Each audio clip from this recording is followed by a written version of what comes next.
Hi, my name is Sean Shaler. That's my friend Chris Ford, aka the Objective Geek of YouTube and Twitter semi-fame. I'm gonna go with semi-fame. He got a paycheck from YouTube, so I think that qualifies as professional. You did it for money. Congratulations, you're now a professional YouTuber. I I exchanged it. I exchanged goods and/or services and got money for it. That makes you a So pro. You are that officially a pro. I yeah, don't make the definitions, Chris. That's just how it is. that's true. And we are It's here only with a. I got Oh, I'm I sorry. got Go my ahead. first check of I got my first. If anyone is an aspiring YouTuber out there, I'll tell you how much I made because I don't care. It's not that vital of Somebody's got to information. share this I information. made Yeah. my first check from YouTube was $220, which that is after more than 2 years of being on YouTube. You have to have at least 1,000 subscribers to get into the partnership thing or whatever it's called. And it took close to 500,000 views. I think at that point I got to check. I probably had like 450,000 views, probably about 2,000 subscribers. So probably like 200 videos, maybe And for 200. I'm not even sure on that. And for some added perspective, we've done like 100 podcast episodes, and when you add up all the views from all those episodes, it equals your next video in views. Just kidding, Yeah. podcast. Just kidding. It's you. You know, our podcast has been getting more downloads lately, which I consider pretty valuable because that's like downloads on. It's across iTunes and Google Play, Spotify, and all those things. But it's people like actually either doing the setting up the automatic download on their phone or going out of their way to seek out that episode and click download. And so that's pretty meaningful to me because it's a little more of a commitment. Like you're actually putting it on your phone. I don't even care if they listen to it, but it looks interesting enough that people are willing to dedicate phone space to it. So that's kind of meaningful to me. But congratulations, hey, you made actual tangible money that you could I did. feasibly not spend all in one place. You know, it's not like $10 or something. And so yeah, congratulations, that's awesome. I know they make you wait to get you. They have to pay you in like $100, minimum $100 increments. That's probably a good idea on everybody's part. For everyone, that's probably what's best. So today we have a kind of a not kind of a special. It is an extremely special episode because it is Sozin's Comet Part 1 and 2. We're gonna do half this week. It's a 4-part episode. It is the season finale. This is it. After this, we are absolutely done with this podcast until we start recording Legend of Korra immediately following this, and then so it's a 4-part episode. We're gonna do the first 2 episodes this week, and then we're gonna leave you on a cliffhanger. And then, if Chris's wife does not give birth to their 3rd child next week, we are going to do the remaining 2 episodes and our ratings next week. And if they do, then we're just going to plug in a filler episode and leave you on a great cliffhanger. You know, I mean, I'm hoping that the child does come soon because I just want this baby out. sooner is probably better Already, it's if full you're a grown. pregnant Come on out, woman baby. carrying around a baby. I think sooner is probably better. I actually so we have a small baby gift for you, and what I'm going to do is I'm going to put it back there on the shelf right next to my Christmas present for you, and it is now May. It's May. In my defense, we have been forcibly stuck inside for a long time. No, it's May and it's back there, but whatever, it's fine. So yeah, if I hope your wife gives birth sooner than later, because I always feel bad when I see women that are super pregnant because it looks wicked uncomfortable. And then if that happens, we will probably plug in a filler episode and do the part 1 and 2 another time, and it'll be fine. I don't think any of our 10 listeners or what have you are like hanging like sitting on the edge of their seat waiting for our ratings. But if you are, if you actually are, then I'm really sorry because that makes me feel very flattered. Anyway, that's the plan for the upcoming podcast schedule. I thought before we jumped into the episodes, as always, I wanted to ask you how your week was. My week is pretty good. Got my first check from my new job, which that's always good. Make sure everything went to the right bank account, stuff like that. Um, I'm actually working on a movie review, which I haven't done one of those in months. Am I allowed to ask It's what been movie? months. Oh yeah. So DC makes animated straight to video on demand movies pretty much 4 times a year, and they're always pretty good, I think. None of them are really that bad. But the most recent one is Justice League Dark Apocalypse War, and I really enjoyed it. So to preface it, pretty much Dark Side, which is the big bad of DC. If you know Marvel and Thanos, this is their Thanos, which really Thanos is a legit copy, straight copy of Darkseid. Like that is factual. They're both created by the So, same person named Jack Kirby, oh, who's no like kidding. That's kind freaking of funny. yeah. But Jack Darkseid Kirby's came first? yes, yeah.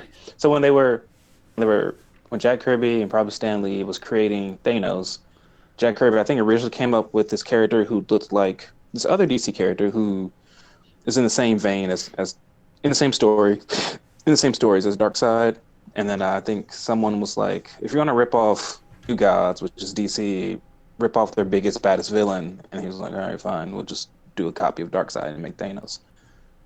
That's kind of funny. I mean, it's just I say that like I I have don't. allegiance. I don't really have allegiance in the sense like on DC I really like Batman and on Marvel I really like X-Men and honestly that's about it for me. So I'm pretty even. I just lean No, that's DC fine. because I tend to love Warner properties a lot. So that's like the Yeah, only reason that I lean that way at all. And that's not a good reason. Don't be like me. yeah. But pretty much this movie is just like it's like the Endgame Infinity War for these DC cinematic animated universe. Like it is, it's like the big battle against Darkseid. And Sean, you can watch it now because you have my Voodoo password. What are And you talking about? I have my own legitimate Voodoo account and purchased this movie yeah, that I heard about just now. No, I did. I saw you posted the thing on Twitter about like people spoiling it on Twitter, and it does. It kind of gets me up in arms because I don't care about spoilers, and we've been over that before. But I mhm. don't like the idea of going out of your way to like ruin it for somebody else. It just seems like a douchey thing to do. But Well, I uh, think because this movie is like an animated straight to DVD, for some reason people didn't feel I think as bad in spoiling it as they would for like a big blockbuster movie. I But suppose, but I don't. no, I'm not trying to. Right, right. Um, no, they're still awful people. It Um, it should almost feel even like if it's not quite the full AAA cinematic spectacle that an actual theatrical release is. So it should almost feel like more private and more like a I don't know like a safer experience to not spoil. It should almost go the yeah, opposite way, but that's just me rationalizing, I suppose. I will have to watch it as there are still no sports on. It's day 5,000 without sports, and I'm getting desperate. I'm getting so desperate that today I watched the movie Christopher Robin, and I'm not going to lie to you, it wasn't bad.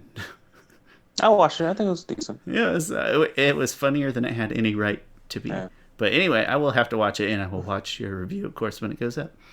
I forget what line Pooh has in that movie. Chris, he's got a ton Where of really good ones. Like I'm sure yeah, right? there's a line that's your favorite, and that's totally cool. But when I'm thinking of like 10 that he and Eeyore, the rest of them like fine, but him, Pooh, and Eeyore steal the show. I Um, can't. Man, I wish I could think of because it's a really good there's line. Oh there's man. one I don't know something about spending all day doing nothing. Um, Eeyore's dropping metaphors like go with the flow when he's about to roll down the river and fall down a waterfall. He's all depressed. And so, I don't know. They were both. I probably won't seek it out to watch it again, but it was way more like charming and funny than I Yeah. would have expected. And So Ewan McGregor is honestly good in I think everything he's in. I that's love fair. Ewan Yeah, McGregor. He's great. yeah. That's a fair conjecture. So no, I'm looking Like forward. it's funny. Yeah, It's funny. He's in Birds of Prey playing Black Mask, and it's so different from everything else he's done. But he's so good in it. still worked out. I haven't watched that one yet. Worked out okay for him though. It's yeah, yeah. I mean, I didn't give it a great review, but I think I weirdly want to see it again. It has a lot of bright spots to it. Story not necessarily being one of them, but You I'm know, not sure if I was that harsh on. I need to rewatch it. if you're thinking It's about still, objective reviews, though, like, you still got to remember you can totally enjoy a yeah, yeah, movie that you didn't review well in a critical way. yeah, yeah. No, I still enjoyed it nonetheless. Yeah. Oh, Uh, that's a lot of emotion. That drug, they score down a lot. Lacked a lot of emotion. uh, But anyway, I look forward to your review, and I will probably have an ungodly amount of time to watch any number of movies this weekend because that's all I do right now. but I highly recommend Justice League Dark Apocalypse War. It is. I watched it twice now since I bought it. Yeah, it's really good. And also, part of your week, you're potentially going to have a baby. That's a thing that you should mention. I feel like that's an important thing. Yeah, yeah, Little thing. yeah. That's important. Yeah, Little thing. well, we mentioned that briefly. Yeah, within a week. Actually, wait, what is today? It's the 8th, It's the so I remember 8th. the date well enough to know that it is exactly 1 week-ish. It's We're approximately. 9 days and counting, I guess. I was thinking the Yeah. 15th, so I was still wrong. 17. Not even, man, I was like, well, maybe he just means I'm 1 day off. Nope, still wrong. Still terrible at remembering things. I don't think he'll come early. Like I said, every time I see like really pregnant women, I'm like, you don't deserve that. That's just wrong. I was talking, man, we're really divergent. I was talking to my wife. I was like, I feel bad. It's like when I'm at the hospital with her, our past two ones, I do absolutely nothing. I just, like, I think I told her last time, I remember binging Mr. Robot at the hospital. I don't even know what that is. I have no idea. It's a show on USA. But I was like, there's men do absolutely. It's honestly it's unfair. I mean, we can't do anything about it, but it's and I wouldn't want to do anything about it. Like if men could get birth, nah, that ain't me. No, I'm happy to be on this side and not able to do anything about it. I prefer to be over here. Yeah. It's an unfair world out there. Today, my wife. Sorry, women. So It is. Yeah. We really are. We mean it. My wife. We're like counting calories, so not really diets, but just trying to monitor a little better how much we eat. And her threshold is so much lower than mine because she's like 5'2". I know. Yeah, she's like 5'2" and like a woman. 1,200 calories or something. I think her like recommended amount is like 16 for the amount of exercise we do. Keep in mind that we run basically a mile a day with the dog. Now that's not a ton of exercise, but like we do daily. Semi-intense exercise, moderate intensity. And so hers is like 16, 17. Mine's like 24, 25. So I'm on like my third bowl of cereal and she's just looking at me with these evil, angry eyes. I'm like, I know life's not fair, but it's okay. Life is not fair. It's not. But it's not fair to everybody. Women are amazing nonetheless. They deserve more. Women have to be pregnant, men have to be ugly. So it's, it hurts everybody. While getting paid a fraction of men. Pennies on the dollar. Yeah, but Chris, we have to be ugly every day. I mean, that's subject, right? Like, nah, it's like, not. Man, there's not a single good-looking guy out there. Look at all these. But, all right, so maybe I'm just thinking about myself versus my wife, which fine, that's okay too. So my week was really boring. I watched lots of TV. I actually just want to list off all the things that I've either started watching or not finished, but I intend to finish all of it. But this week I finished Kill la Kill. I watched all of Seven Deadly Sins that's on Netflix. I don't know if it's all that's available or not. Oh, so I'm not you gotta tell me how that is. I like it, so it's my kind of anime in that it's a little goofy, a little campy, not extremely serious, so I like it quite a bit. So Kill la Kill, Seven Deadly Sins, all of Harley Quinn, which I loved, actually, like 9 out of 10 loved. Yeah. Little over the top from time to time, but like in a way that's totally forgivable. 9 out of 10. Started watching Mythbusters. I've made it through like 2 seasons of Mythbusters on Hulu, and then my wife and I watched all of Lego Masters. And then we're concurrently watching the TV show Psych. And it's like my whole life now. I just come home and every TV in every room is like prepared for watching a different thing. Basically, like we watch Psych when we eat. And then in the evenings, we've been watching the Lego Masters while we do other stuff. And it's wild. And that's my whole life right now. I have literally nothing else to say about my week. Yeah, you still haven't finished My Hero. I have not been drawn into it. I watched, I don't know, I'm going to say 3 or 4 more episodes. I'm most of the way through season 1. It's just not drawing me in. I don't know. I can't point my finger as to why. I think I don't find it humorous in any sense. And that's such a big part of why I watch. Basically, everything I watch has a strong humor element. And I don't get that from that show. I know I I need think to. I think it becomes a little funny, but it doesn't lean on comedy. I It's think it's just, some of the most funny characters for me is Bakugo because he's so freaking pissed off all the time. But it gets a little more humorous because the characters around him are like Bakugo, like here or Kakchan, whatever you want to call him. Like that's just him. He's just angry at everybody, and they kind of it's more of an embrace kind of deal. But he's still really pissed off. But I can totally love shows that don't lean on humor sometimes, like Avatar: The Last Airbender. I think that it doesn't lean on humor, but there, if you had to put them side by side, I think you would say that Avatar: The Last Airbender, just as a direct comparison, is funnier than oh My yeah, Hero, and it just is telling that it's almost like if something doesn't have a that humorous, campy kind of nonsense to it, I just struggle with it a little bit. But I've got time. I will watch more of it.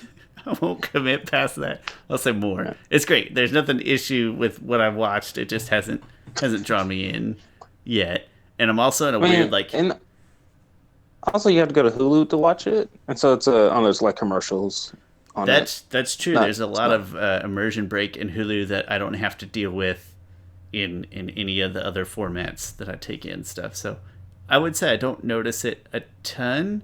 But also, is it just me or does Hulu's like interface on smart TV and Fire Stick and all that? It has the shittiest interface of any of those Hulu streaming has the apps. absolute. You know, I'm It's not sure garbage. between Hulu and Amazon Prime. I think. No, no, I'm In fact, still taking Amazon Prime. That's where I watch Psych. I think it's better still. We've had a similar discussion, and I think well, the Hulu thing is is, worse. Am, Amazon Prime has no excuses. It's Amazon.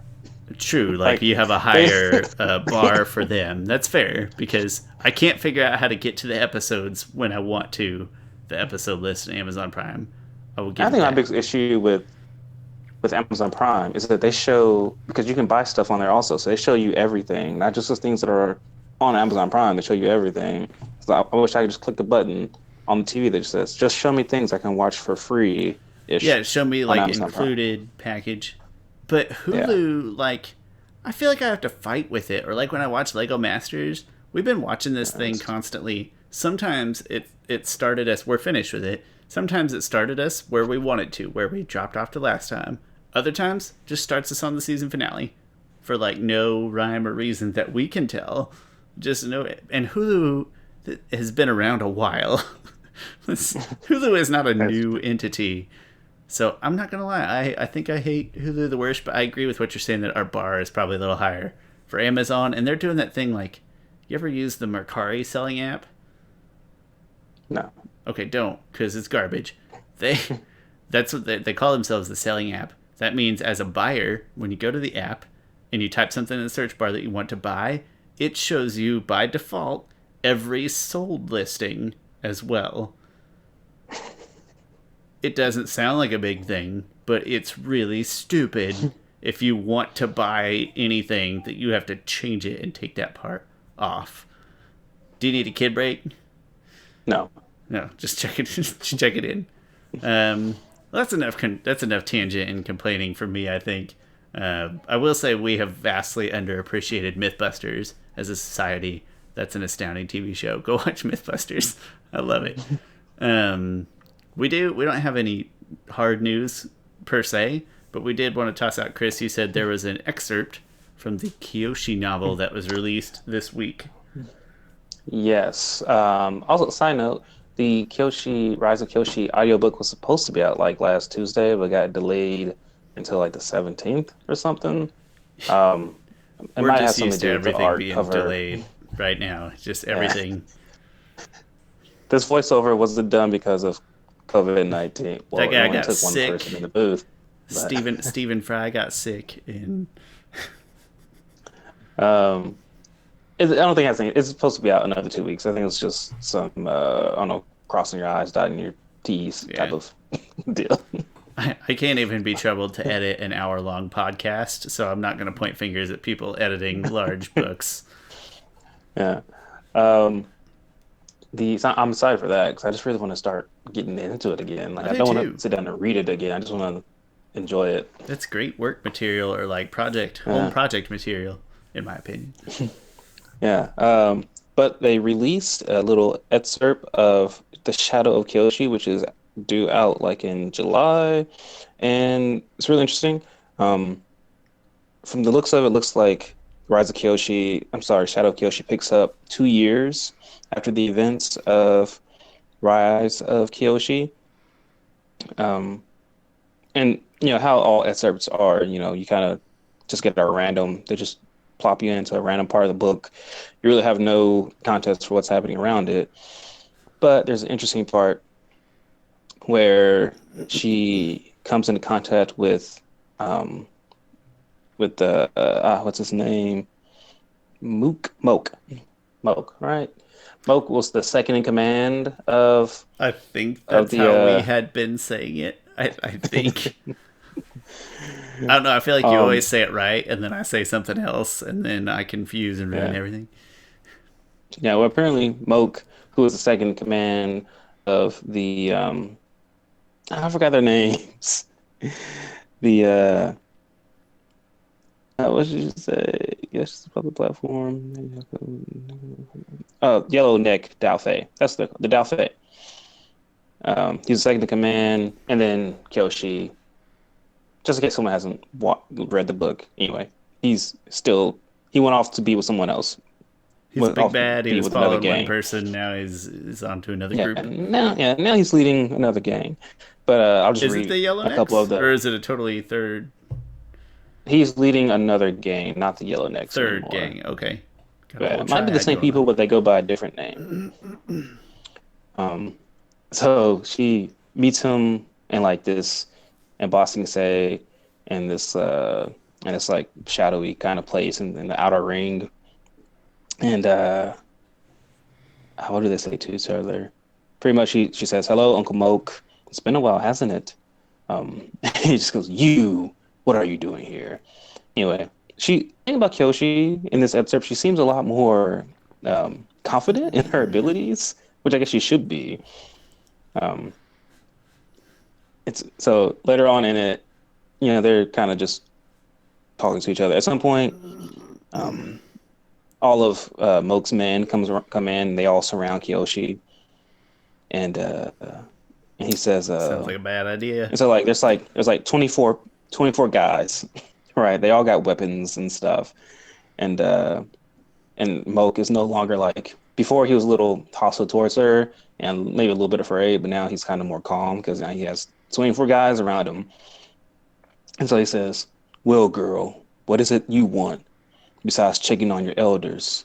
And she says, "I want you all to surrender your weapons, vacate the premises, and march yourselves to a magistrate's courthouse for judgment. The nearest one 7 blocks from here." And then several of the men start laughing. It says, "Smoke's mouth turned upward. Kyoshi might be the avatar, but she was vastly outnumbered and trapped in an enclosed space." He said, "We refuse." "All right, then. In that case, I only have one question." Kyoshi cast her gaze around the room. "Are you sure this is all of you?" I love that. The triad members glanced at each other. Moke's face swelled with rage, reddening like a berry in the sun. It wasn't insolence so much as pragmatism, her instincts for tidiness and efficiency rising to the surface. "If not, I can wait until everyone arrives," Kyoshi said. "I don't want to have to go back and check each floor." "Tear her That's apart," Moke screamed. So I'm looking forward to just that exchange because that is like a a confident Kevin Garnett Kyoshi, caliber of trash talk right yeah, there. That's good. yeah, I, is this all of you? I'm really glad that we started this episode by talking about like, man, life's unfair to women. But you know what? Now we're turning a page with this Kyoshi novel. No, that sounds like great stuff. I'm excited, but like you said, I kind of want to listen to the audiobook again just for details. It's one of those. and you hear me do it with episodes all the time here. Like, I know what happened in the book or in the episode, but I miss details all the time where things don't stick and retain. So I do very much want the audiobook so I can give it a thorough listen while I am at home with all the free time in the world. So that's very exciting. Yeah. A little weird to me that they said it 2 years after. Like, given the way the previous book ended, I thought it was going to be like succeeded by like an immediate, like a chase, a rundown in the spirit world or something like that. So I'm a little surprised that there's a 2-year gap in there, but not super surprised. It just didn't meet what I would have guessed, I suppose. And that's really all I got to say about that. Yeah. With that being said, that novel comes out in July, pending no delays, which I suppose with production and publishing could be possible. And I'm very much looking forward to it, and I don't say that very often about books. I don't say that ever. I wasn't even saying that about Rise of Kyoshi. Because, Avatar book, I'll read it, definitely. Now I'm just like, yes, I can't wait. It's weird. It's been almost a whole year. Gosh, time It doesn't flies. feel like it. And that was one of our better episodes when we reviewed the Rise of Kyoshi, and it was like 2.5 hours long or something outrageous. That was a long episode. But not just the clicks, but like the listen length of time, listen rate, and everything was so much longer. That was a great episode. Well, it performed relatively great. That's how I'll word that. Relative to the rest of the podcast, not the rest of the Objective Geek channel necessarily. That's good. That's a good sign for the rest of your channel.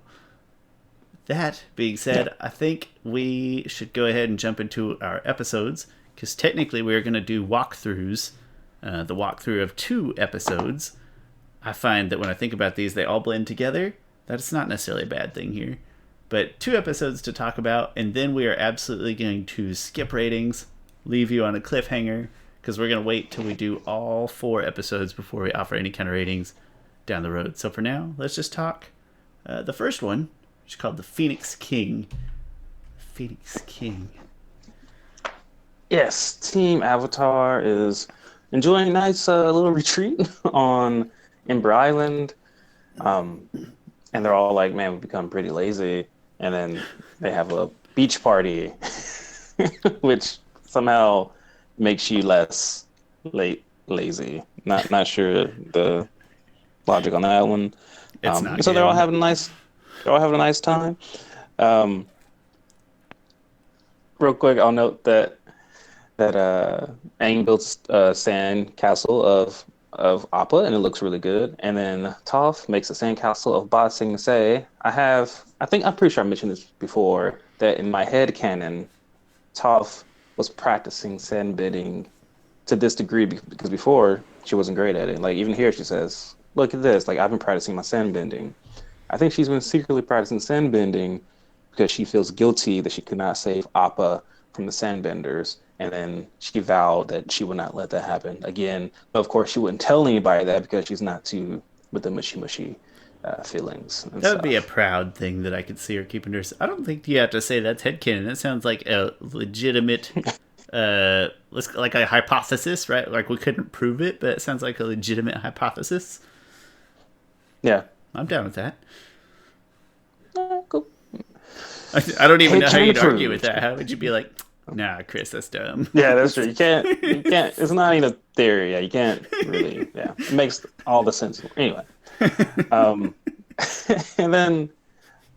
then Zuko like fire bends at. He interrupts everybody's whole party and stuff, and he's chasing Aang. He's trying to attack Aang because he's pretty much like, you guys are. We need to be training. Like, we don't have time for this. And so he does, he attacks Aang, and Katara goes back just like, what happened? And Sokka is not telling her the information she needs to know. He's like, Zuko went crazy. He tore up this statue I did with Suki, which looks terrible. Oh, and he's attacking Aang. But I really like the comedy in these first 2 episodes. There's definitely a big shift in tone somewhere around, let's say, like halfway through the second episode. Somewhere in there where there's a really heavy shift in tone. But up to that point, yeah, it's Yeah. kind of lighthearted and goofy, surprisingly so for where we're at in the series. Yeah. So eventually, Aang defeats Zuko in this training spar, which is good, really good spar.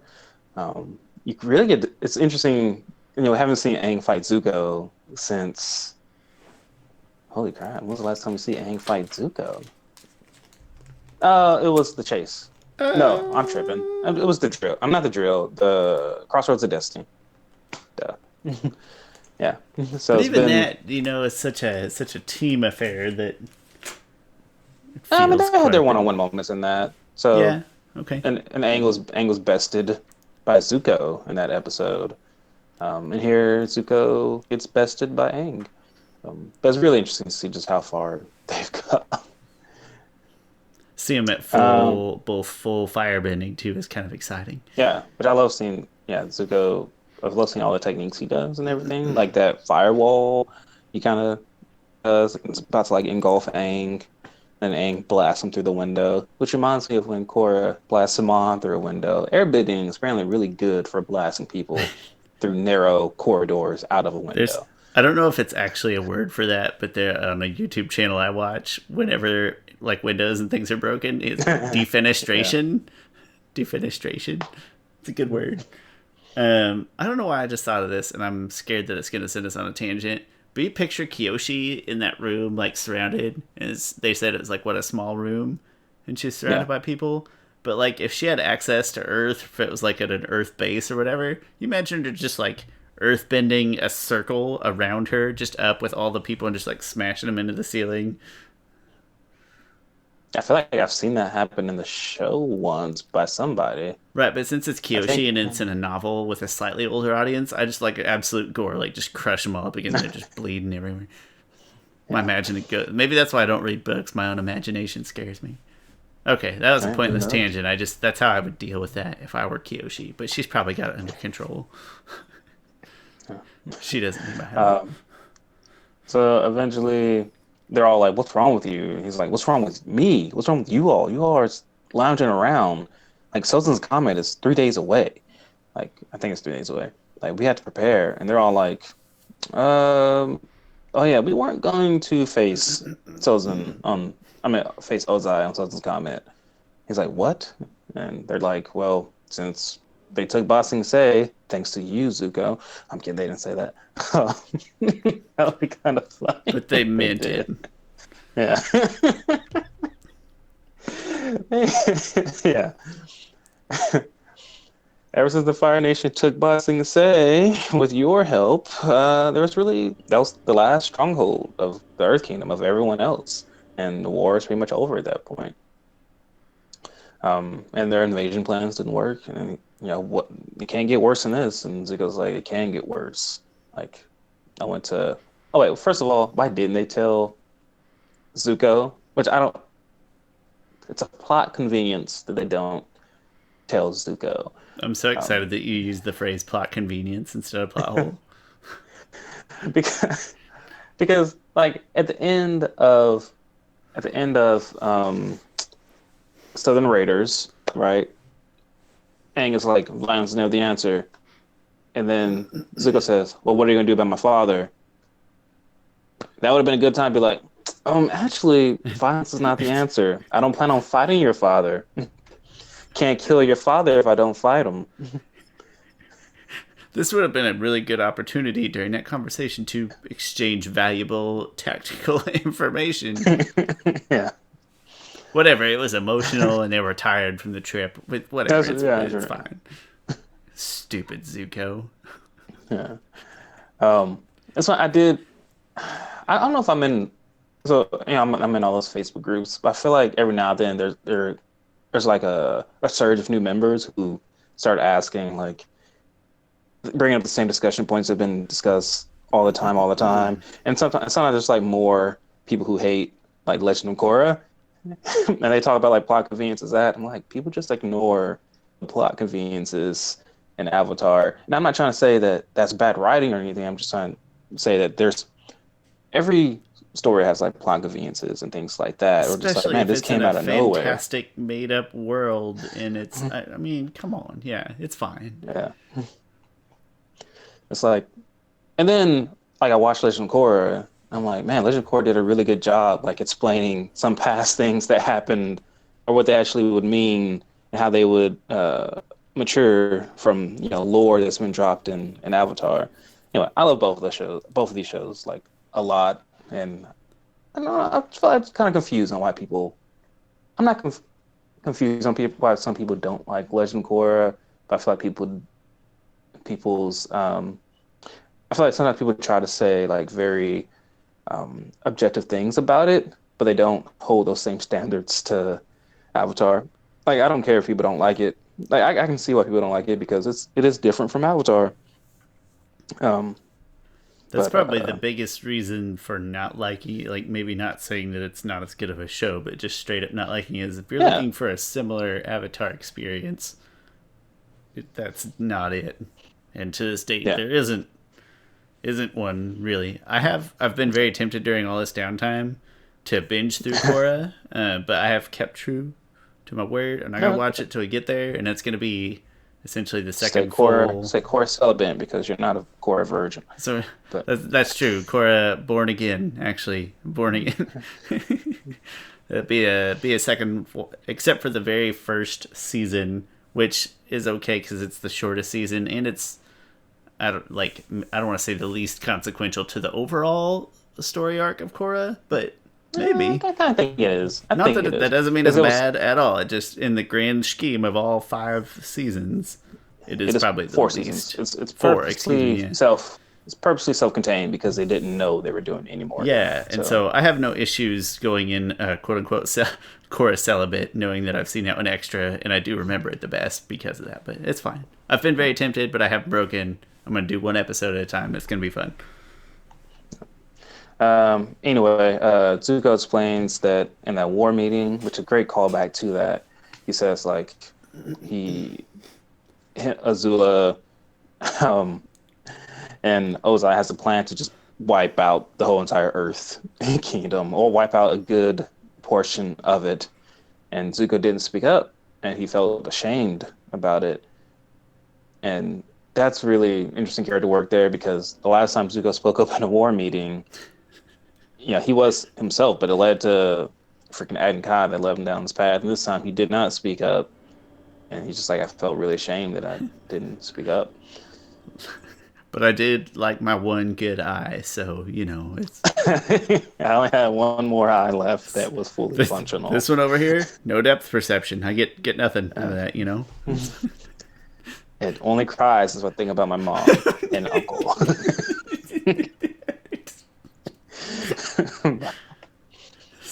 I don't blame you, Zuko.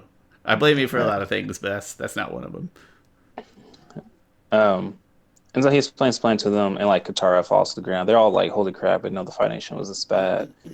I do love this weird dichotomy here, where Zuko is far more adamant about defeating the Fire Nation than everyone else. Like, you compare that to the first season, it's just a really cool growth and change in all these characters. That's like having a certain kind of bias for your own sports team. Like, yeah, you're a fan, and so you kind of know their strengths better than other people, but then you also kind of know the weaknesses better than other people too. Like, you can always see both sides of it on your both team. You don't say it out loud because people are homers for our sports teams, but it's like knowing just how dangerous they are in a way that everybody else like can use the words or whatever, but only Zuko's like, no, they're serious. They're actually just gonna literally burn it. Like, not figurative. They're literally gonna burn everything down and just kill everybody. And like trying to relay that impact. I can understand his adamance. Yeah. So then they do a quick little training exercise. Sokka leads the group, and pretty much Toph plays the Melon Lord, which is hilarious. Um, and Aang cannot strike down the Melon Lord. And I like how Sokka is just like, this is how you do it. And he slices the freaking head off, which is really dark for a kids show because you know that is the head that's supposed to be representing that watermelon's supposed to be Yeah. representing the head of Ozai, and Sokka just slices it in half, and then Momo comes in and eats the brains out. It's pretty much the same thing as if he were to like say the phrase the F word in the show and be like, no, it's okay because I didn't actually do it. It's like, no, everybody knows what you meant. Yeah, yeah. Um, Something I did want to mention is that I like how they've raised the stakes, and the stakes almost felt like they had to be raised because now the stakes are like, hey, the Fire Lord's going to wipe out the Earth Kingdom now. Like we, it makes everything feel a lot more impactful, I guess, and dramatic. Let's see what's next. Oh yeah, so Aang doesn't strike down the Melon Lord, and he's stuck with this moral dilemma of I can't kill the Fire Lord. Like, and then he's talking with Team Avatar afterwards, which I really does love. I really do love seeing them just I don't know, just hanging out together. And then Katara comes in with the baby picture that she thinks is Zuko, and like they're all making fun of him. He's like, "That's not me. That's my dad." And like, but he's so cute. Well, that cute baby turned out to be a what word did he say? This is the baddest. The baddest. He says like the worst father of all fathers, but he also said one of the baddest people. He says something. I feel like I keep thinking the baddest man on the planet, but I don't think that's what he says. But I think he says baddest. I mean, I don't know. I have to look it up. But whatever it is pretty corny, but I dig it. yeah. It does come out pretty corny when he says it, though. And then Aang says, but he is a human. Like he is, he, he is human after all. And then they're like, "Are you defending him?" Like it's such a weird conversation because Zuko's like, "You need to kill my dad." Like he, It's a small favor, buddy, pal, if you got a minute. yeah, please kill my father for not just for me, but for everybody. That's like Oedipus, but like lazy Oedipus. Like, I want somebody else to kill my dad so I can find my mom. But it's all a really it's all a really interesting conversation. Like Aang is like, yeah, I'm pretty sure that the world would be a better place if Fire Lord Ozai wasn't in it. But the monks taught me I can't as the Avatar, I just can't go around killing people I don't like. And Sokka's like, sure you can. Like if it's in the name of being the Avatar, like you can't like and he can, right? I was saying, Like Sokka's avatars wording before. it kind of poorly, but he's still a point. Like, as the Avatar, and we probably talk about this more when the time comes, but like duty to the Earth as the Avatar, duty to the world versus, I guess you'd call it duty to yourself or your own beliefs. So Which is Sokka's being dumb, but he's got a point. yeah, which I almost feel like this is a lesson that Aang grew up as only a monk, right? Most avatars, before they become a fully realized, before they even tasked with doing much avatar things, they go around the world learning all different cultures, all different teachings, not just the bendings, but get to know the different people of the world. And I feel like if Aang done that, he probably been more in line with killing a person like Fire Lord Ozai. Um, Maybe not if he was the last Airbender because there's more meaning to that. That if he killed Ozai, he would kind of be killing his own culture. But if there was other Airbenders, if he fully traveled the world, I think he would probably be more open to killing people, similar to how Yang Chen is. Well, and he probably had never, like, you imagine living with a bunch of air nomads. Like, it doesn't strike me as a place where a whole lot of bad people live. So Yeah, no, maybe your yeah, views change once you move into like Bossing Say, you meet a few more people, see yeah, some crime, some bad stuff happen, and be like, you know what? I don't want to kill people, but if I kill this one dude, it might be okay. yeah, yeah. Um, so they all have this conversation, and Aang sleeps on it. But he gets up and he just magically, very plot conveniently, walk towards the ocean, and you don't know where he's at this point. I You will. just hear this kind of music, or that sound more like that Australian horn type of deal. Yeah, that big But the one that just looks like a log. yeah, I'll let that plot convenience slide because he's the avatar, so you can just kind of chalk it up. That's like, I don't know if I'd plot let them. convenience has a definition, but if it did have a definition, it'd probably be exactly that. Like, oh, he's the avatar. We'll just brush it up to that. That's fine. Yeah, yeah. No, I'm perfectly cool with it. It's harmless, yeah. I just, there's other plot advances I feel like other people should be cool with, but Fun fact: first time I ever used the phrase "plot convenience" is when I was referring to the movie Ready Player One. Ready Player One, my oh, first. okay.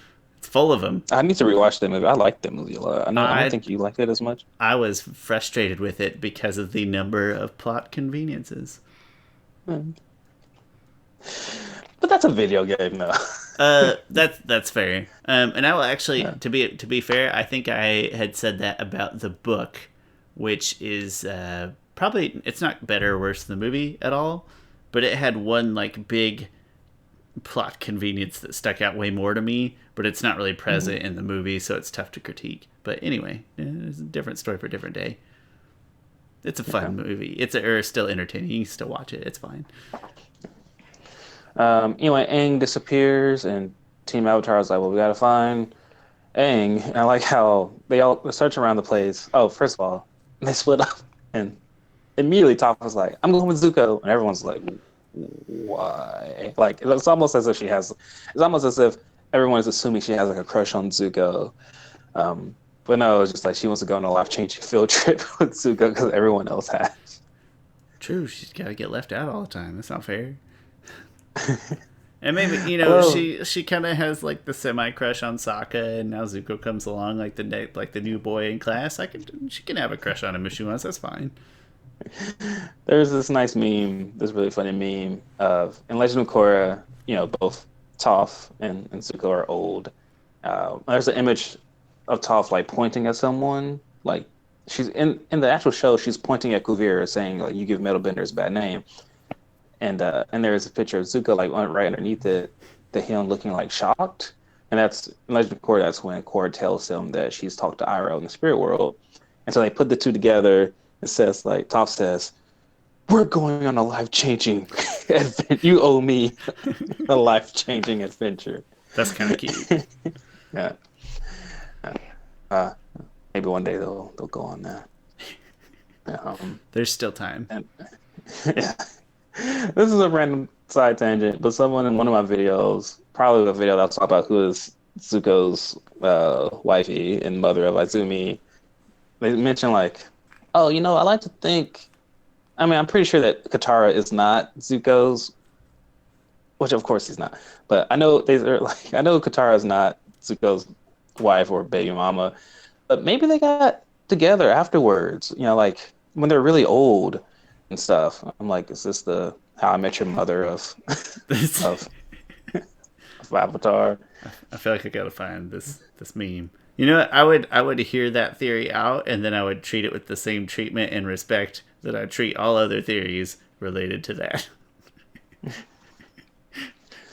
But like at least that one was possible. Was That's fair, and it uh, sounds like it would entertain me at a minimum.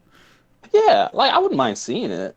I definitely wouldn't mind seeing them like hang out and stuff.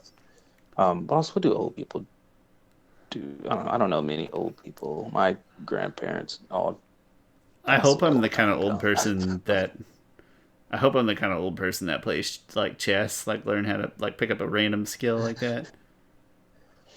I was Oh randomly yeah, thinking the that other is day, it's like, that is very funny. I dig that. oh, There's a huge number of various Toph memes, and it's yeah. similar, but I was randomly thinking about like one day when I'm old and my like grandkids, I'm like, come here, let's watch. Like, Grandpa, what did you watch when you were younger? We're gonna watch this anime called Dragon Ball Z. And then, this was one of my first animes I've ever watched. Now we're gonna watch the greatest show of all time, Avatar: The Last Airbender. and they're gonna be like, Grandpa, "Oh, what? that James Cameron film," and you're like, "No, Stop it. That classic James Cameron film that revolutionized 3D, that paved the way for 4D motion and everything. Oh, honestly, James Cameron will probably the next movies. I hate that it's called Avatar, honestly. I did too. Because Avatar's not even. It should have been called Pandora. Yeah, that would have made so much more sense. And it was a fine movie. I have a certain Yeah. amount of distaste for it because it was like so hyper popular at the time.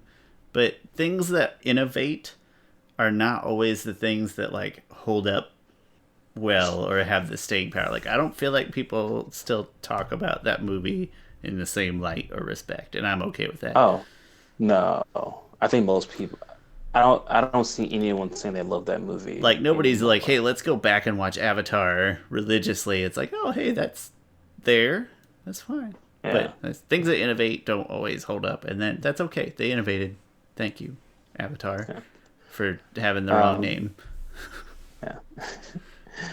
And then anyway, Team Avatar, they all look to Zuko to help find Aang, and Zuko's like, "Why are you all looking at me?" He's like, and they're all like, "Well, you're kind of the expert in tracking Aang," which is a really interesting role reversal here, or role reversal, going back to his old ways with tracking Aang. It's the double reverse of the Uno gang. It's also funny and also true. Yeah. Um, so then they find June, and I love this introduction of June because June's such a BA, and I love the character. I want more June. I don't know how or what story I would want her in. Maybe she's one of those characters just really good in minor dosages, but just love her entrance here. Like foamy mouth guy, she's got a cap. No, she. Uh, I'm glad that they found one more solid, legitimate excuse to work her back in. She was too fun to Yeah, just be a one hit character. yeah, and I think it's a fairly good excuse. I think so as well. Um, hey, we gotta track a gang. So, and I love her. I just love her like don't care attitude. It's different than mine in so many ways. It's because it's like a cool don't care attitude. There's apathetic, don't May, have an why did I say mine? attitude. May. What's that? I said my. I meant to say May. Dang it. Oh, Zai, Lao guy, my. It's May. I know that's what they say. Yeah. I'm gonna start Uh, saying Oze. Fire Lord Oze. that makes him sound Hispanic. Uh,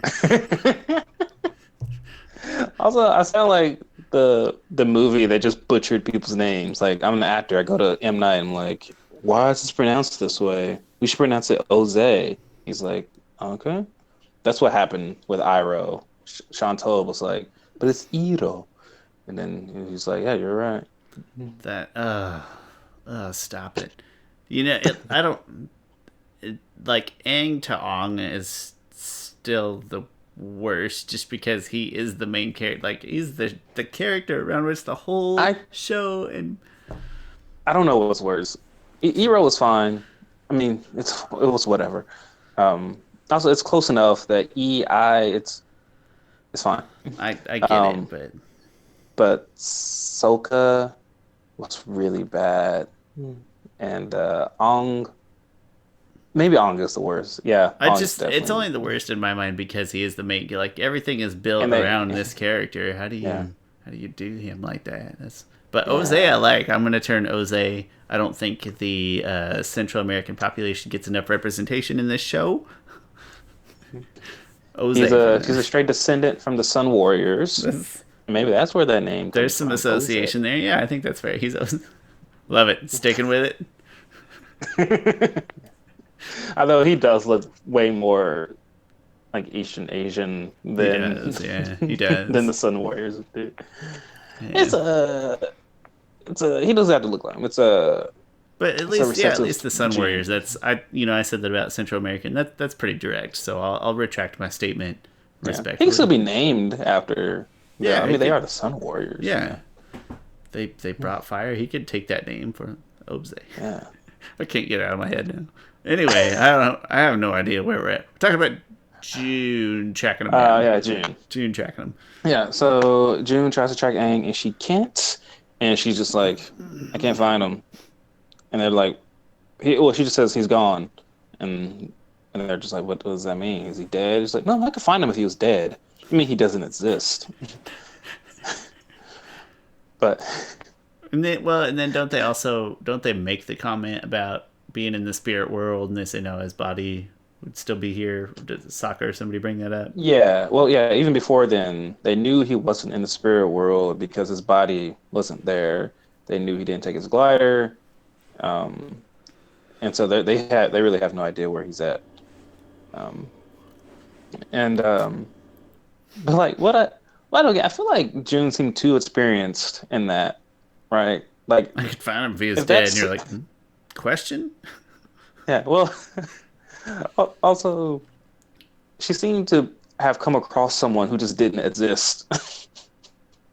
Because she didn't seem surprised, like, oh, she wasn't like, oh, that's weird. Like I couldn't find him. That's never happened before. She's just like, he doesn't exist. Somebody asked her to find somebody that had been like taken by the face stealer or something like that, and she's Yeah. like, Yeah. sorry, it's the only Yeah. way. That's probably what happened. That's got to be it. Somebody's like, hey, whatever happened to Kurak? And she's like, gone. Sorry. He doesn't exist. Oh, you mean like he's dead? So, No. Mm-mm. He wishes. yeah. Death would be I kind better. of do. We hope we get like more clarification on that. But Me too. but anyway, so gosh, we're doing 2 episodes, right? Yeah, we are. Moving slow. This has been a very tangent heavy episode. I think it's. Yeah. I gotta be honest. I think it's because so we didn't record last week, and then we've been trapped in the house with nobody to talk to whatsoever for like 52 days now, give or take. So I'm starved for human attention and interaction. I'll take the blame. Yeah. So anyway, so Zuko gives her Uncle Iroh's sandal, and she tracks Iroh to Ba Sing Se, and yeah, that's pretty much where they end at on for Team Avatar's side of this episode. On the other side of it, Azula is prepping with Ozai to go on the airships and wipe out.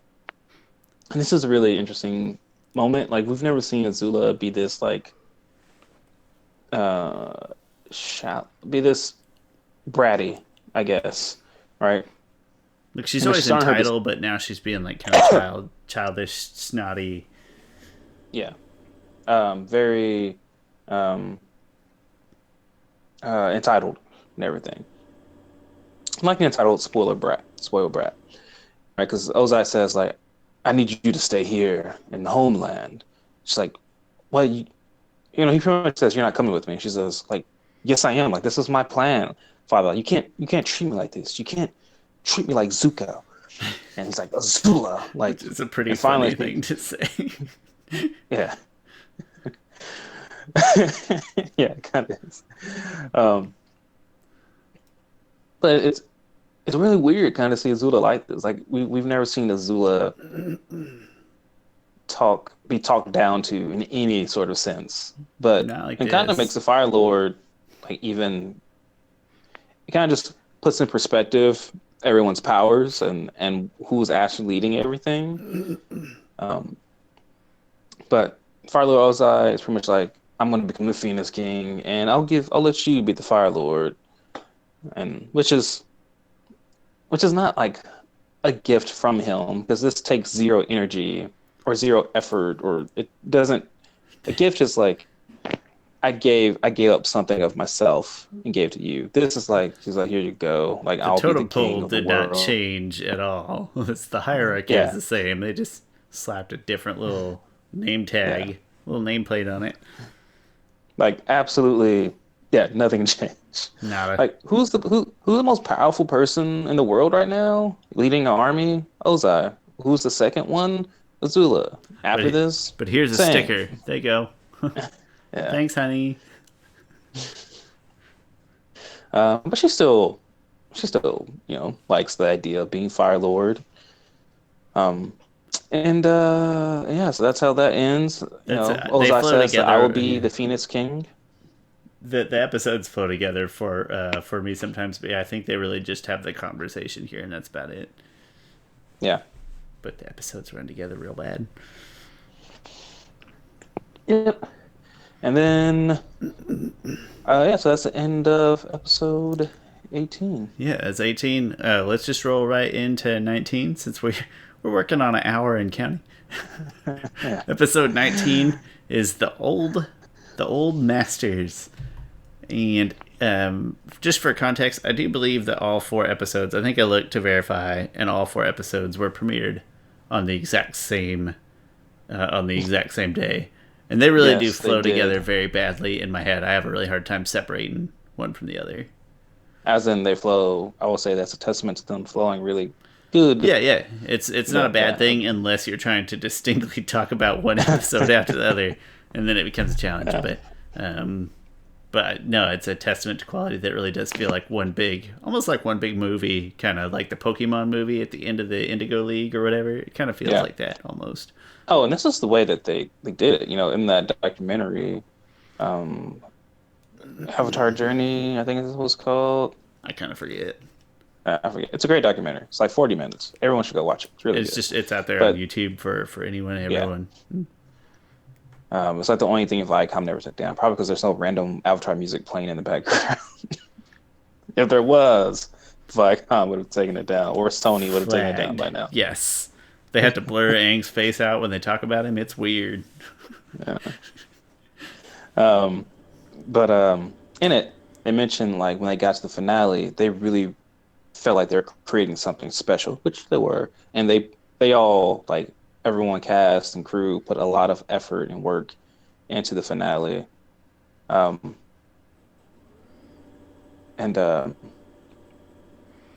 was I say? I have no idea. Oh, like everything's like just amplified. Like the music is much better. You actually probably notice that the music the music plays a way bigger role here. There's much more Jeremy Zuckerman.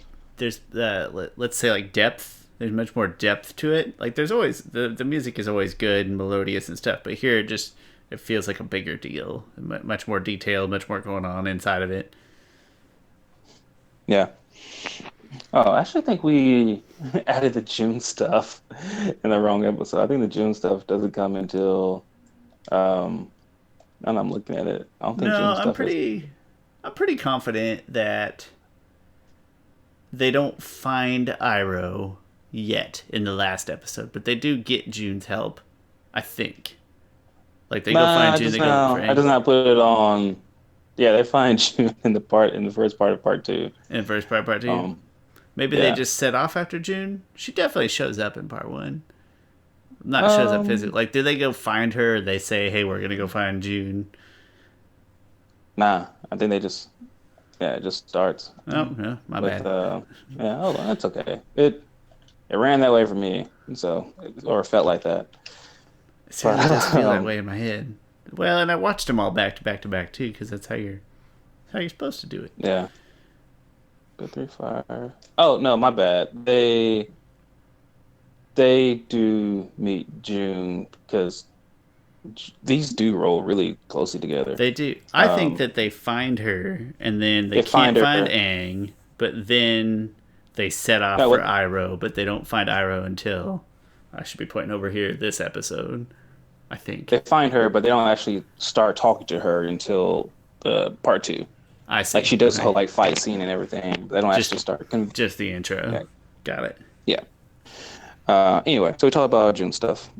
Oh man, what was my point before? It happened. It's not a big point. Anyway, Jeremy Zuckerman really wanted to go out and do like some really amazing stuff with the music. And he says like he like put together like his whole plan for it. He's like, I will buy these things myself, like all whatever tools or instruments he needed, and he took it to like ahead at Nickelodeon. They're like, don't worry about it, we got it. Like we'll support you guys. Which is good. And then I think after they did the whole finale, like all the cast, crew, and like their family all watched it together, like on one of those big screens at Nickelodeon. And I think it was like, the way they say it, it felt like one of those special moments that they all had with each other. That's awesome. Yeah. Do all of these have commentary with them at all? Or is that in the documentary? Do. All 4 of them have. That was what I heard in the documentary. Gotcha. But all 4 of these do have commentary.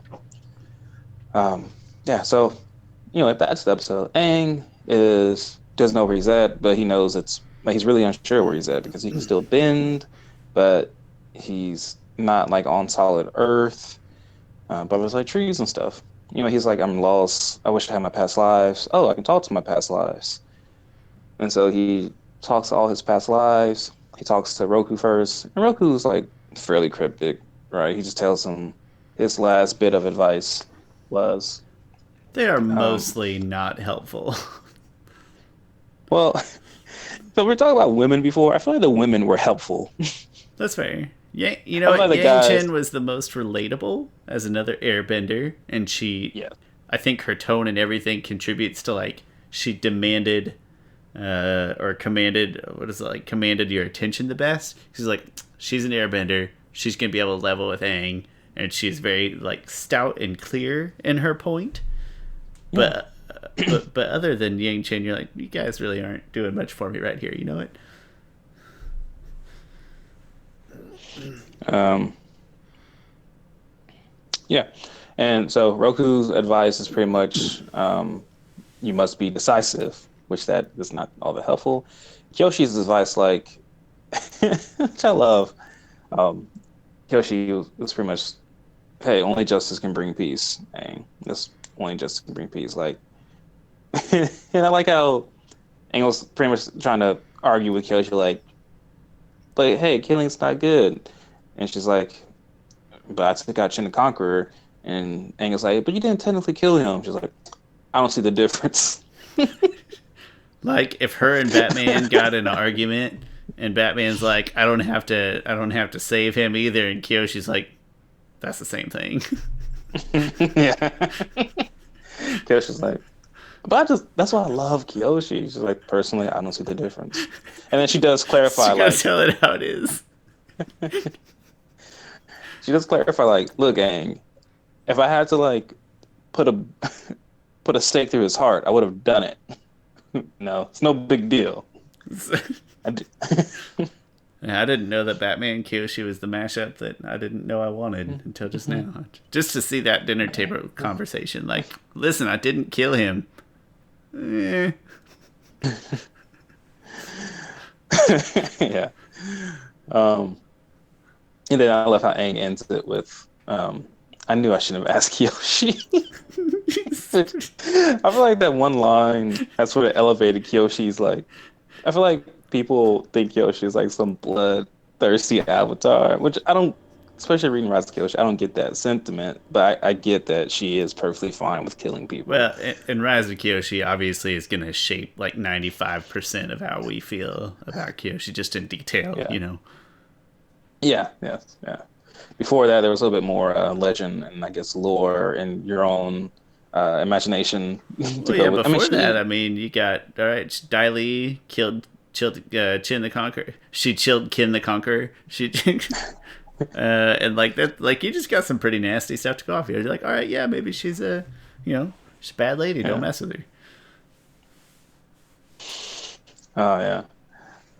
Man, I really hope one day we get like a animated Rise of Kyoshi or 1 hour movie of it. That would make me so freaking happy. I Um, would love it, but at the same time, if when I'm always a fan of like when things are working, don't mess with them. So it's one of those things. Like if it's working in the book format, I'll read one book a year. I can deal with that. I mean, I want it all, Sean. But man, Avatar should be bigger than Star man, Wars. you want a fourth season? You want a Kyoshi movie? You greedy person. I don't necessarily want a fourth. I wouldn't mind wrapping up a couple things like um Zuko's mom.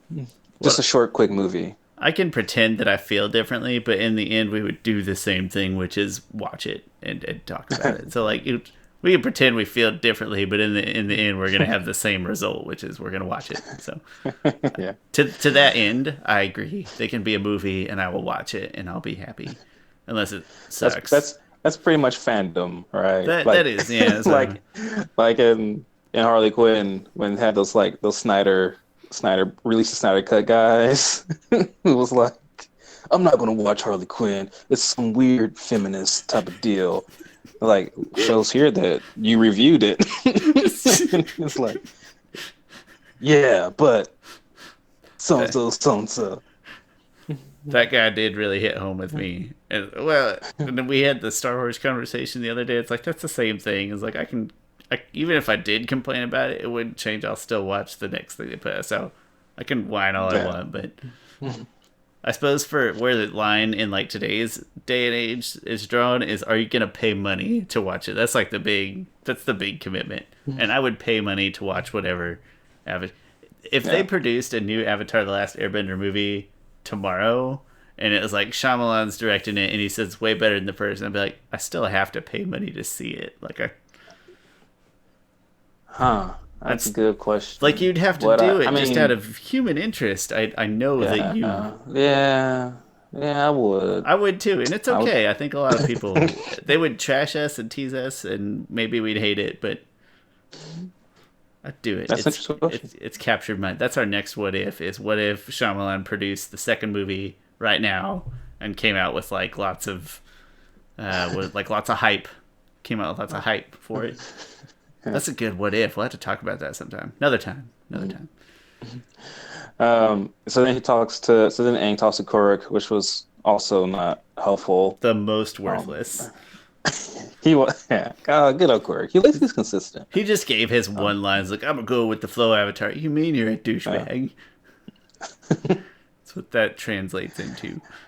I forget what his piece of advice was. Pretty much you must shape the world, which is so vague. Yeah, and kind of ironic for him to say, of all people. Yeah, which, I mean, that's fine. I feel like all these avatars, which I absolutely love the concept of the avatar. And sometimes I really understand why people hate in Legend of Korra that the past lives that connection got destroyed. I'm, for one, fine with it because I like ramifications and stories. I like characters being ripped of what they think makes them that person, but then they come to realize something else. But it does hurt to see the past lives go back because we won't be able to get them back. Like, these conversations can't happen anymore, but there's so much stuff to go through that I understand people's hatred, I guess, for that. Although I think they should see more so the story element of it. I think that's very vital. You unwrapped a lot of feelings there that I can't comment on because I don't remember. But there's a lot of deep stuff coming out of there. I'm sure I'll form an opinion someday. I'll miss the past lives in general. I like that as a sort of avatar. I guess you call it a power or a privilege or what have you. I'm certain I'll miss it, but I have a feeling it's not going to be a deal breaker for me. Yeah. And then he talks to Yang Chen, which is the best conversation out of all of them, because Aang is like, oh, hey, an airbender avatar, like, she'll see what I'm talking about. And I just love this whole thing. She's just like, I just laugh. She introduces him. It's like, hello there, young airbender. Like, she just has this pristine feeling to her. She does. I can't describe the word, but they're just something like, you're just the most drawn to listen to whatever she's saying as a viewer. Yeah. And I'm sure Aang is too, but as a viewer, you just... Yeah. It's like, oh, shut up, I gotta hear this. Yeah, and Aang's pretty much trying to plead his case, like, everyone, even my past lives are wanting me to take the Fire Lord's life, but I can't do that. The monks taught me that all life is precious. And she has this look on her face of, like, I know what you're going through. But she says, like, I know you're a gentle soul, and the monks taught you well, but you can't do that. You can't detach yourself from the world. Because your one duty is to the world. I'm butchering this back and forth here. But Aang is like, but the monks taught me to detach myself. And she's pretty much says exactly what I said before. You can't detach yourself from the world because your sole duty is to the world. There's one point in there, I feel like Aang is like a bull-faced liar. Because he says, like, monks taught me that all life is precious. And that even the smallest fly caught in the spider thing's web should be cared for. And then he goes on to say, like, I've only used violence to, and whenever it was necessary, and I always try and be quick or clever to solve my problems. Like, Aang, there is do you recall a time? Do Do you recall a thing where you were a giant fish monster? Does that ring any bells? Oh no! I won't hold Aang responsible for that because the koi fish took over his body. He had no control of Okay, that. that's fair. I was going to hold him But responsible for all Avatar state actions just for nah, I don't hold him inciting responsible anger for to that. that point. But all right, well, get rid of that, and Yeah.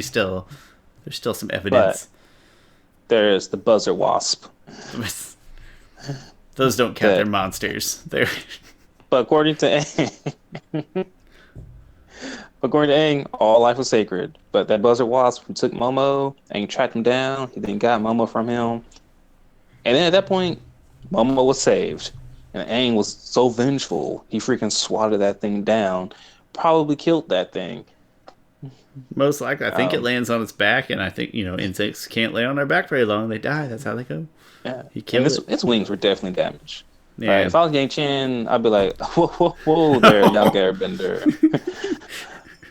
We've been She watching like you. Let's flipping roll through a back this naughty nice footage. Christmas book, and she's like, Yeah. "Listen, I've been watching some footage. It's the Truman There's a, Show."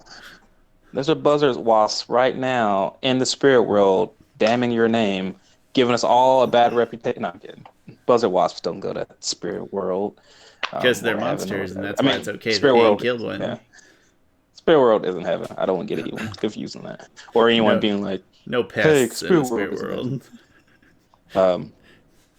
But anyway, I just love Yang Chen's comment to him. It's just like selfless duty requires you to have self-sacrifice, to sacrifice your own spiritual needs. Like, holy crap! Like Yang Chen, that's why she was number one on our list of avatars because I know, she, I know he had some regrets farther down the line, but there's no regrets at the top. yeah, I really don't have any regrets in the top three. I can see why. I think Kyoshi could come up. And also, Rise of Kyoshi wasn't out then when we did it. As I say, the And more we also, learn, Quirk goes down. Maybe he goes down. I'm not sure though because he's still his downfall. His misgivings did lead to things in Rise of Kyoshi, but and maybe still, this next book will give us Roku's more. inaction. No, Yeah, but I still you're too harsh on Roku, and you misguided those Excel ratings, you monster. You I don't. misrepresented my feelings. Roku's not that bad. Like he standing up to a friend, and he legitimately did try to do it. He just wasn't stern enough. Like like when you're a child, you want to teach them something, and you tell them once or twice, and you think it got through, and you want to have faith because they're your kid, and then they do the exact same thing again. And you're like, all right, I should have been a little sterner the first time. Like that happens. Just saying, under his watch, a whole freaking race of people was wiped off the world. It was an accident. No, I would definitely put Kurek still at the bottom, but long story short is I don't think there'll be any disagreement at the top. Kyoshi could shake some No. things up in the middle, and we could certainly learn more about Kurek and maybe even nameless Firebender before Kurek. That'd be kind of fun to hear more about that guy. But if she has to revisit his her past name. lives, that'd be really cool Yeah. if this guy got to put a name on a new avatar. That'd be kind of fun. Well, not a new avatar. Just get to... Which Yang Chen definitely says because even in Rise of Kyoshi, they're like, man, Quirk wasn't praised like Kyoshi, like Yang Chen was. Like people worship Yang Chen as a deity. Like they would pray to Yang Chen. They would say, "Thank Yang Chen." Like that's how freaking impactful and great of an avatar she was. Like not just airbenders, like random Earth Kingdom people. She's the best for a reason. Yeah. But Yeah, she's Kyoshi the could best for a shake some reason. stuff up in the middle. I could see that happening. We're getting more insight to some of those avatars. All right, so Aang realizes that he's on a lion turtle, which honestly it comes out of nowhere. Like it does come out of nowhere. I think I'm just laughing because like people give Korra a lot of crap on they'll give Korra crap on like how did Korra bend her own energy? Where did they come from? The Korra is able to bend her own energy at the end of book 2, and to me I'm like, well, they set that up at the end of Avatar, saying that one can bend their own energy back in the day. But this lion turtle, there's like a few paintings of lion turtles if you're looking hard enough before this episode. But before this, just like, man, where the heck did that lion turtle come from? Don't know. Which I think Legend of Korra did a really good job of explaining the lion turtles. Like, hey, they're like the freaking gods of everything. Which is interesting because Probably better than we would have even needed. Like, we could have still had just about every. I don't know, it could have been satisfying without it, but it's really, really cool yeah, that they managed to turn it into something meaningful and memorable. yeah. Which they did talk about introducing Rava and Vatu, but it just didn't fit anywhere in Avatar, and so they saved it for Korra. I thought it was a good opportunity to do it in book two, especially all about spirits and everything. But anyway, he figures out it's a lion turtle, and lion turtle pretty much tells him something really cryptic, but really cool. Of like, darkness yields to light, something like that. I can't explain it. Sorry. So I think you're close though. Like, the darkness always yields to light, or something like that. Like, you're. I feel like you're just a word or two away. Yeah. Um, Sorry, I'm just Googling now. Lion turtle quote. Okay. The true mind can weather all the lies and illusions without being lost. The true heart can tough the poison of hatred without being harmed. Since beginningless time. That's a really cool word. It's a really cool phrase. Since beginningless time? At first I thought it was since the beginning of time, but it's since beginningless time, which makes it seem infinitely before everything. I don't know why my mind is just so old on this phrase of beginningless time. And I hope it's just not I hope that's the actual wording of it, not just someone No, just let it be that in your head. Either way, no. So far, it's all sounding familiar to me. um, darkness thrives in the void, but always yields to purifying light. So that's what he says saying. And he touches his like few chakra points. That's how that ends. Anyway, Zuko and the team tracks down Iroh in the Order of the White Lotus. I love how Boomy is. I love Boomy how he dressed him. He just like, all right, I'm just gonna throw on the robe. I'm just throwing the cape part. I'm not gonna put on everything else. I don't feel like messing with all that stuff. Like, And they're it's probably so used to Boomy. Boomy shit by now. Like, they're probably I'm okay sure. with I'm it. sure everyone else was like, they got the secret message, and they're like, it's time. And they went went behind all these secret passageways and doorways. Took out They a did really like a nice fancy Frozone chest. thing. Is what they did. Yeah, Like, where's my super suit? yeah. And took out a chest. They like blew on it, took the dust off, unsealed it, and there was their White Lotus robe. And they're like, it's time again. And Boomy was just like, just hit a rock and just pops up out of the dirt. And he's like, yeah, this is good. And he goes out. Puts on his slippers and yells at some kids on his yard. Yeah. I could see that. I'd watch that short, like, before an episode. I'd watch that before a title card. Yeah. And I like how and then he tells this story about how he broke free on the day of Black Sun. Although on a commentary on that, Brian or Mike was like, we got a couple of feedback that this was impossible, that from where Omashu is at and where the Fire Nation is at, they both cannot be seeing a solar eclipse on the same day. That is if you abide to Earth rules, man. This That's could how be I a think totally different moon. Also, who cares? Also, nobody. Don't apply Earth rules to this world that is clearly not Earth. Although, maybe did we talk about one time the like theory that this is like a post-apocalyptic world or something like that, like post-apocalyptic Earth? Am I thinking of something else?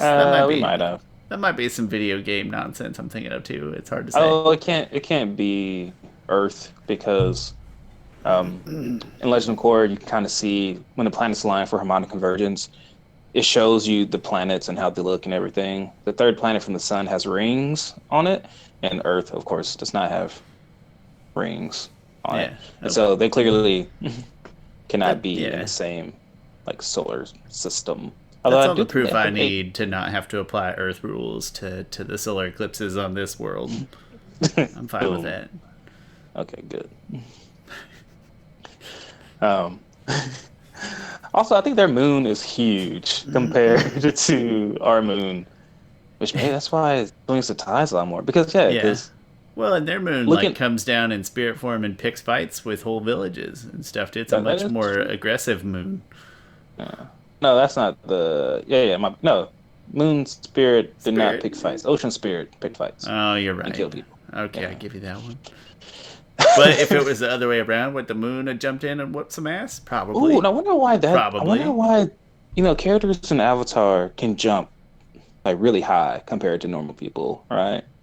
I wonder if it's because there's something gravitational with the moon, how big the moon is. Bigger moon. What? Did we just start our own fan theory? I think I so. think so. Yeah. What if it was the? What if it had been the ocean spirit that died instead of the moon spirit? Would Iwe, the name I screw up? Would she have turned into the ocean? Is that weird? Is that Uh, no, because she had moon spirit in her. That's right. See, that theory's no fun.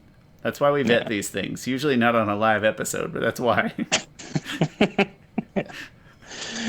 Um, gosh, where the hell? Anyway, I don't so remember. Oh, really, the all of Team White Lotus unites. I don't think they're in Ba Sing Se yet. I think they're just they're on the wherever edge of Iroh. it.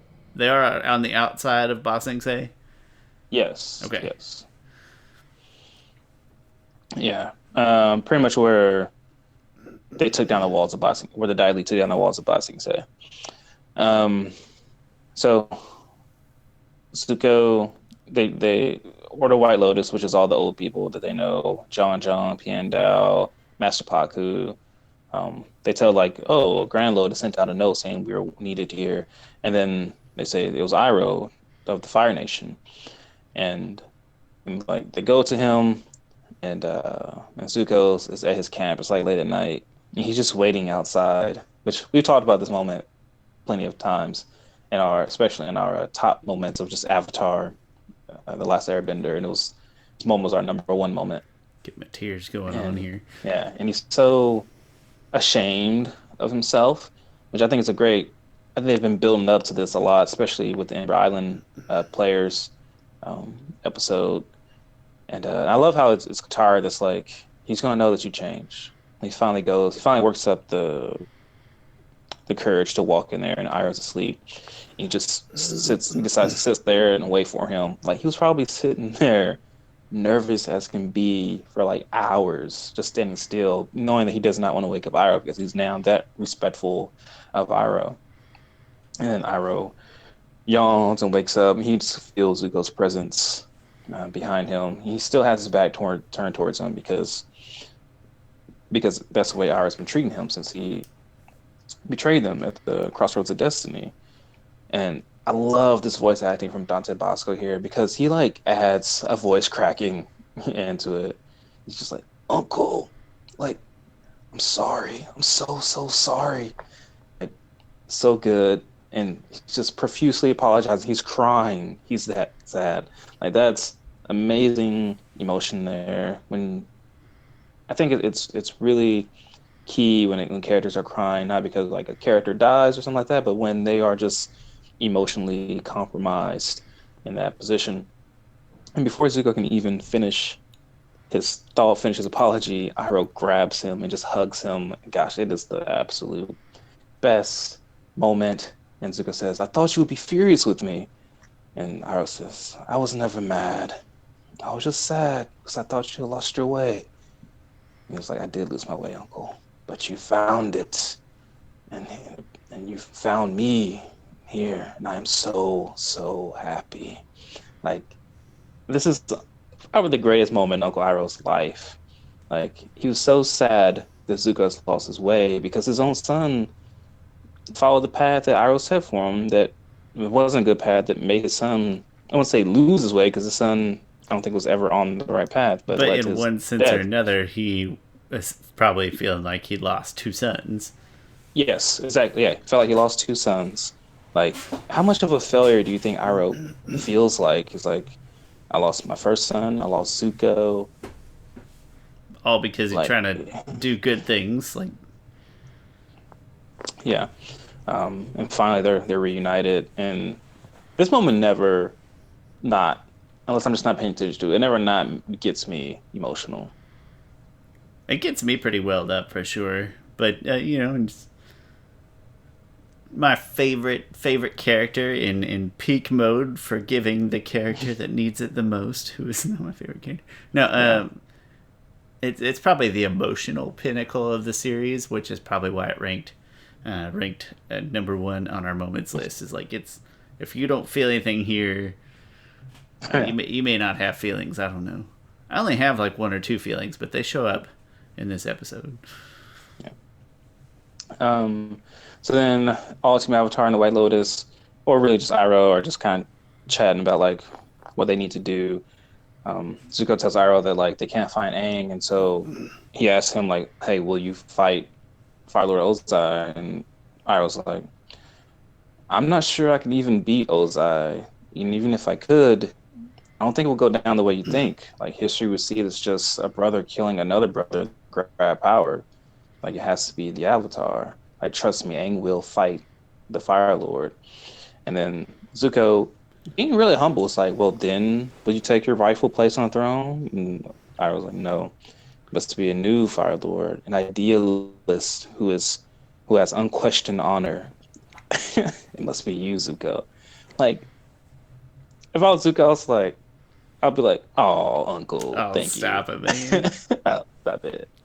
Unquestionable, but I it's mean, like it's me. I'm pretty honorable, but you stop it. Yeah, I mean, this is probably the highest compliment that anyone can pay someone, like an idealist whose honor is unquestioned, right? And Zuko has always been about this whole thing has been about honor, like, and I bet he doesn't feel like he has unquestionable honor because of all the past mistakes he's made before. But Iroh reassures him, like, no, only you have what it takes. You redeemed your honor, and only you can redeem the honor of the Fire Nation. Um, which is a really interesting point, which they harp on a lot about redeeming the honor of Fire Nation and how the Fire Nation needs to re-see itself. Which I really and they did a good job, amazing job in this story. But I kind of want more of that. I want more of that look in the Netflix adaptation. I want more of that. Um, that it's not only the world that's at stake, but it's the Fire Nation's ideas that are at stake as well. I think it'll be kind of a good um, mirror, I think, to our own lives, maybe to our own nation. I mean, people forget. I think that a lot of Fire Nation was an allegory for early 2000s United States. Like when Zuko was confronting the Fire Lord, like, hey, the rest of the world hates us. Like they don't see our greatness. They despise us. That right or wrong, right or wrong is a sentiment that I think many people share in the United States, outside of the United States, because we've done some effed up things. And I think it'll just be a really interesting um, theme if they explore that even more in the Netflix show, which they do a really good We've got a job scattered already. history, Yeah, we do. an Which unusual. some people, which right, because like I get into this, I think a lot about our issues, like United States issues, right? As a child, even recently, like probably 5 years ago, you have in your head like United States is the best country in the world. Which, if I was running for president, I would say that all the time. Um, but it's like, man, if I look at it, like, are we the best? Like, what makes the best? Like, I know we call ourselves the best, but what exactly makes us the best? We are like slow to make any actionable changes and things. We have like some of the worst healthcare for how rich we are. Sure, we have the absolute best army 10 times over, second best, but what does that do? Like we need to reevaluate And some people hold up our pastimes. It's just like, yeah, founding fathers was all amazing. They were great. I'm like, we shouldn't ignore the terrible things that they did, right? This country didn't belong to us. This country is built on stolen land, on the backs of stolen lives.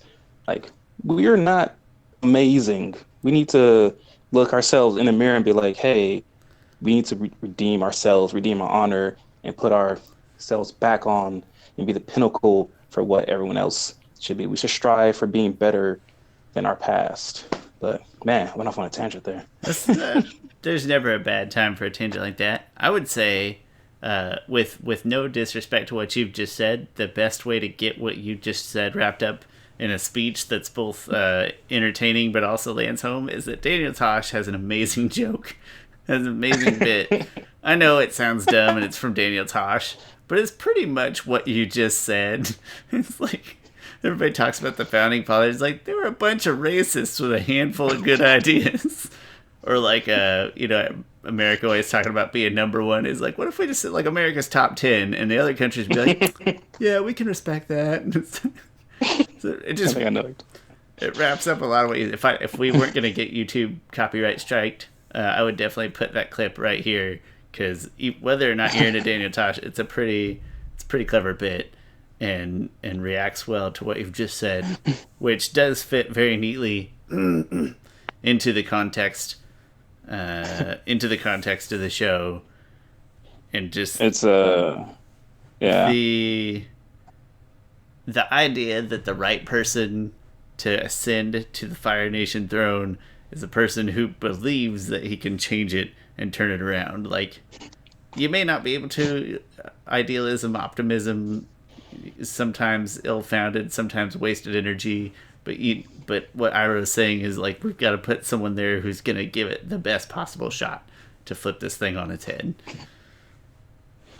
There's this one guy on Facebook who shared a Thomas Jefferson quote. It said, and I don't know if this is a real Thomas Jefferson quote or not, I don't know, but it says, "I prefer dangerous freedom over peaceful slavery." And I was really close to comment. I was typing it. I was like, I'm pretty sure Thomas Jefferson prefers slavery. I think his family farm would be telling as to which one of those two. Just I believe that's Google a real Sally quote. Hemings. Don't quote me on that.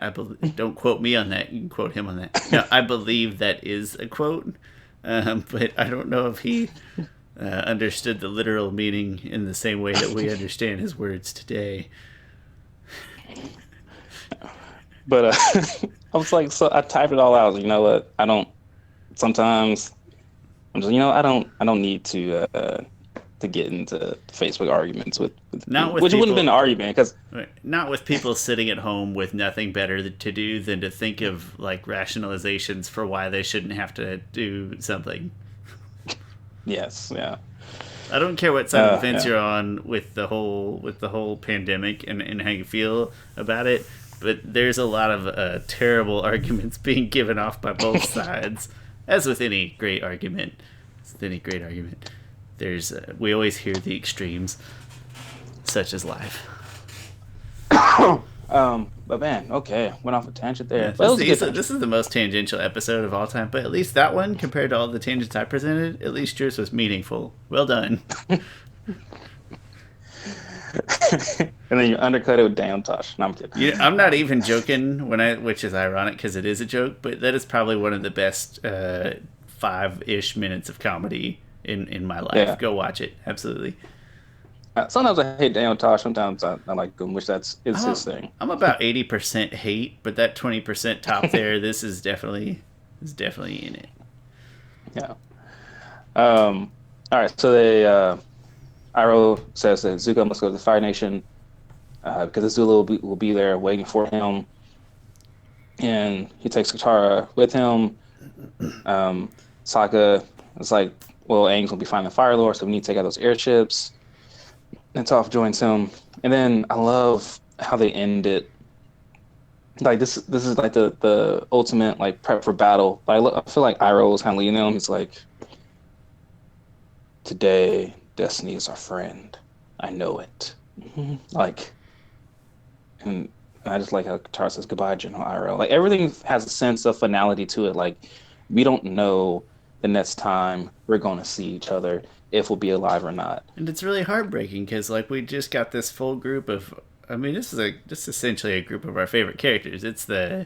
It's the Avengers of this show, and it's like, all right, let's split up. You're like, oh, I kind of would have liked, well, Team Avatar didn't really say goodbyes. Like Katara didn't say like goodbye, Sokka. And I'm not saying that I would have, but I'm just pointing something out. I made the Avengers reference, but without respect to the idea that Aang's not here yet, so that's not a great. But the point is, it's like all of our favorite characters in one place, and then I'm pretty sure they did say goodbye, but just off screen.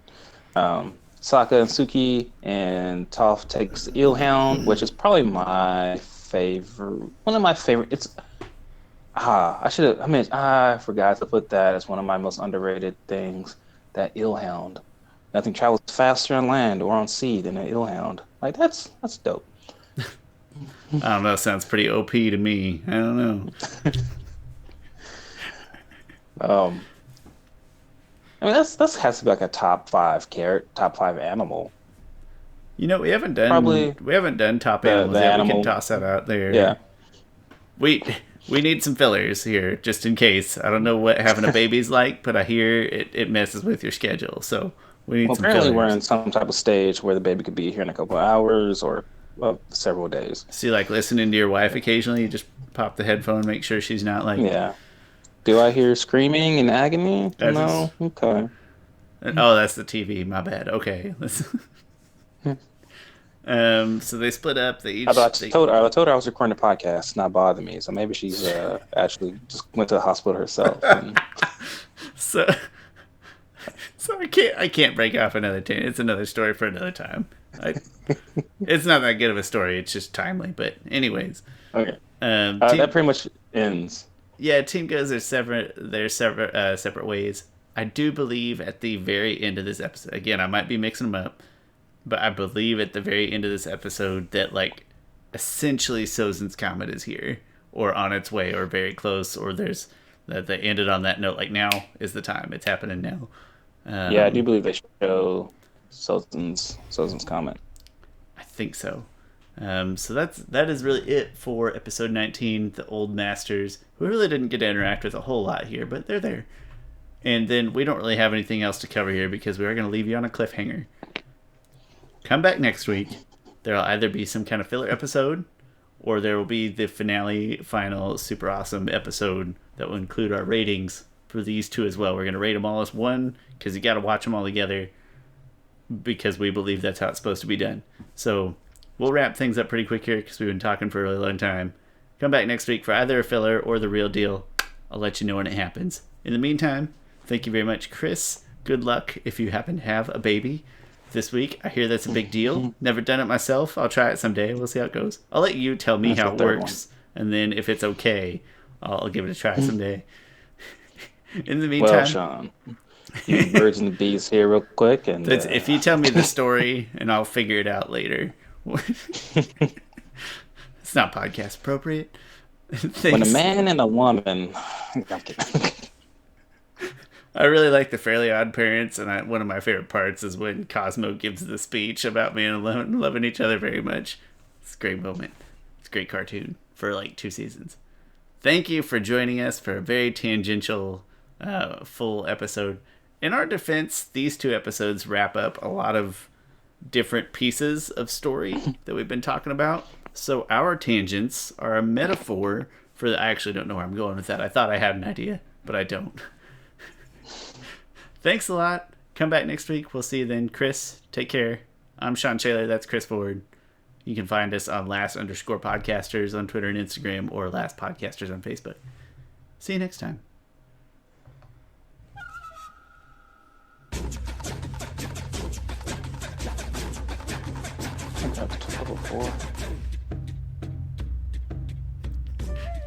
Chris, you want me to cut this out?